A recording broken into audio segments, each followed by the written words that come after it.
Kartini menikah dan meneruskan cita-citanya. Sekian lama Kartini sudah berjuang dari awal untuk memperjuangkan emansipasi wanita. Akhirnya pada saat awal pendirian sekolah yang baru dirintis, Rukmini menikah.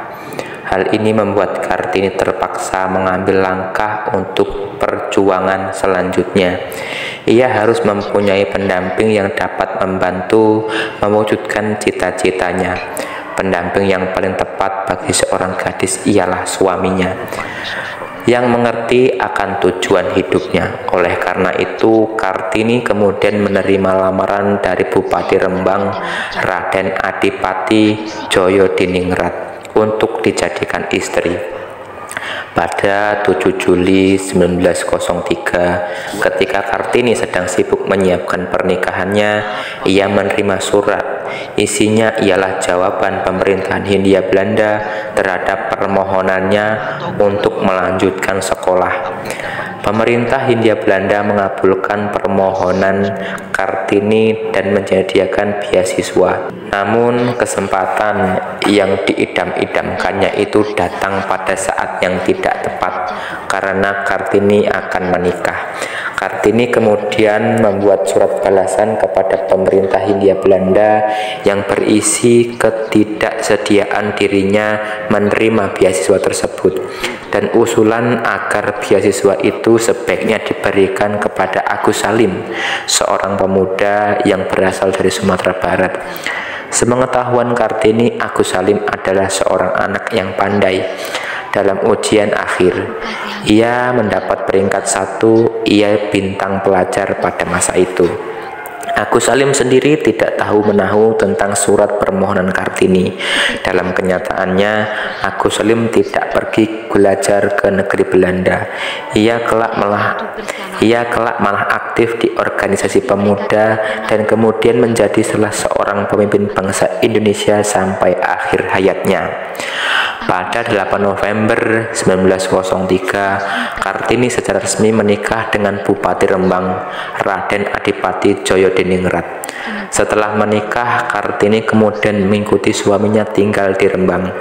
Raden Adipati Djayadiningrat adalah orang yang baik hati, penyayang, berbudi, dan pikirannya jernih. Ia mengerti dan mendukung cita-cita Kartini. Bentuk dukungannya tersebut diwujudkan dengan cara membantu mendirikan sekolah di Rembang sesuai dengan cita-cita Kartini. Mereka berdua kemudian mengajukan permohonan kepada pemerintah Hindia Belanda bantuan atau subsidi untuk sekolah Kartini. Akhirnya sebuah sekolah anak gadis mereka didirikan di rumahnya sendiri. Pimpinannya seorang guru perempuan yang berkebangsaan Belanda.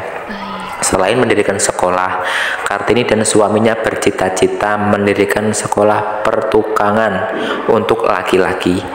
Untuk itu, Kartini lalu mengumpulkan para seniman ukir yang menganggur untuk bekerja di tempatnya. Yang terpandai di antara mereka yaitu Pak Singa diangkat menjadi pimpinan. Kartini menganjurkan mereka untuk membuat peti-peti jahitan, kotak rokok, meja kursi, dan sebagainya. Setelah selesai dikerjakan, barang-barang itu dijual ke kota-kota besar seperti Semarang dan Jakarta. Dengan cara seperti itu, ukiran Jepara mulai dikenal di luar daerah. Permintaan akan barang ukiran pun makin meningkat. Usaha Kartini dan suaminya untuk mendidik para perajin telah berhasil. Ukiran Jepara makin dikenal. Nama Kartini sebagai pendidik seniman ukir menjadi terkenal pula, bukan saja di Indonesia tetapi di luar negeri.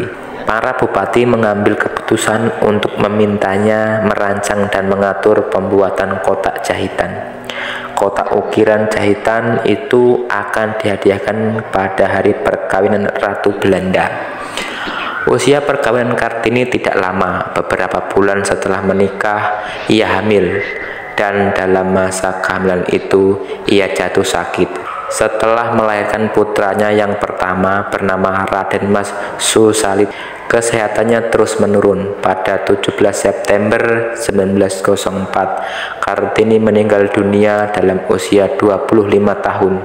Jenazahnya dikebumikan di Desa Bulu, Rembang, Jawa Tengah. Setelah Kartini meninggal dunia, surat-surat yang ditulis oleh Kartini semasa hidupnya dikumpulkan oleh Tuan Aben Danon.